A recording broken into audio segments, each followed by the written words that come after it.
আমি এর মধ্যে গত কোরবানি ঈদে আমার যে ছবিটি রিলিজ হয়েছে সাইফ চন্দনের মালিক, সেই ছবিটিতে আমার যে লুক, সেই লুকের কথা দর্শকরা খুব অ্যাপ্রিসিয়েট করেছেন এবং তাদের কাছে ভালো লেগেছে। এটা একজন অভিনয় শিল্পী হিসাবে আমার কাছে খুব অনুপ্রেরণার একটা বিষয়। কারণ হচ্ছে যে দর্শকদের কাছে যদি ভালো লাগে, কোনো চরিত্র যদি আমি সেভাবে উপস্থাপন করতে পারি, সেটি একজন অভিনয় শিল্পী হিসাবে আমার তৃপ্তি, আমার ভালো লাগার জায়গা অবশ্যই। আর যেহেতু অভিনয় করছি, আমাদের ওটিটি প্ল্যাটফর্মে অনেক কাজ হচ্ছে, আমাদের ইউটিউব চ্যানেলগুলোতে কাজ হচ্ছে, টেলিভিশন চ্যানেলগুলোতে কাজ হচ্ছে, নাটকের কাজ হচ্ছে, পাশাপাশি ছবির যে ইনভলভমেন্ট সেখানেও আছে। আমি রায়হান রাফির প্রেশার কুকার করেছি, তার পরবর্তী ছবিতে কাজ করবার পরিকল্পনা আছে, ভাবনা চিন্তা আছে। আরও যারা ছবি করছেন, নির্মাণ করছেন, তাদের সঙ্গে নির্মাতার সঙ্গে কথা হচ্ছে, ইনশাল্লাহ নিয়মিত কাজ করব।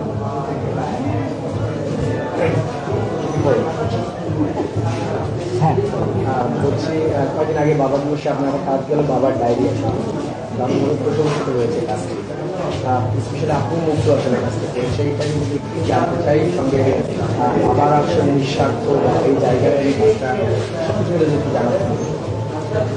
আসলে বাবার ডায়েরি সম্রাট চৌধুরীর একটা নাটক ইউটিউবে প্রচারিত হয়েছে। এটা বাবা দিবস উপলক্ষে আসলে সে নির্মাণ করেছে। আসলে বাবার যে কথাটি বলা হলো, যে বাবারা সবসময় নিঃস্বার্থ থাকে, সন্তানের প্রতি তাদের যে ভালোবাসা, তাদের সন্তানকে আগলে রাখবার যে বিষয়টি বাবার মধ্যে, সেই নিঃস্বার্থ বাবার যে গল্প, সেই গল্পটাই ছিল বাবার ডায়েরি। এবং এই নাটকটি দর্শকদের কাছে খুবই ভালো লেগেছে, তারা গ্রহণ করেছেন খুব পজিটিভলি। এবং এই নাটকটি দেখে যারা সন্তান, যারা বাবার প্রতি দায়িত্ব পালন করবার জন্য যে তাদের ব্যস্ততার কারণে তারা সময় করতে পারেন না, এই জায়গাটিকে ইন্ডিকেট করা হয়েছে, যাতে সন্তান বাবার প্রতি যে দায়িত্ব, সে দায়িত্ব পালন করবে। বাবারা তো নিঃস্বার্থভাবে সন্তানের প্রতি দায়িত্ব পালন করছে।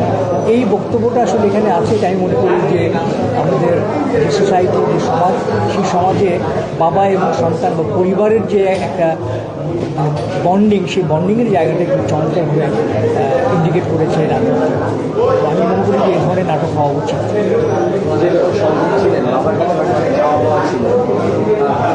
অপূর্ণতা রয়ে গেছে, অনেক কিছু হয়তো বলা হয়নি বাবাকে, কিন্তু যখন বাবা আমাদের অনেক উপলব্ধি হওয়ার কথার মধ্যে এসেছে, যদি কি জানতে চাই সন্তান ছিলেন এবং বাবা হয়েছেন, এই দুটা জায়গায় যদি একটু আপনার কাছ থেকে আমি যখন সন্তান ছিলাম, আমি দেখেছি যে আমার বাবা সন্তানদের প্রতি অত্যন্ত দায়িত্বশীল ছিলেন এবং প্রতিটি সন্তান, আমরা 9 ভাই বোন, প্রত্যেকের প্রতি আমি দেখেছি তার যে দায়িত্বের যে জায়গা, সন্তানের ভালো লাগার যে জায়গা, সেই জায়গাটাতে সবসময় তিনি পূরণ করবার চেষ্টা করতেন, সন্তানের চাহিদাটা পূরণ করার সবসময় চেষ্টা করতেন।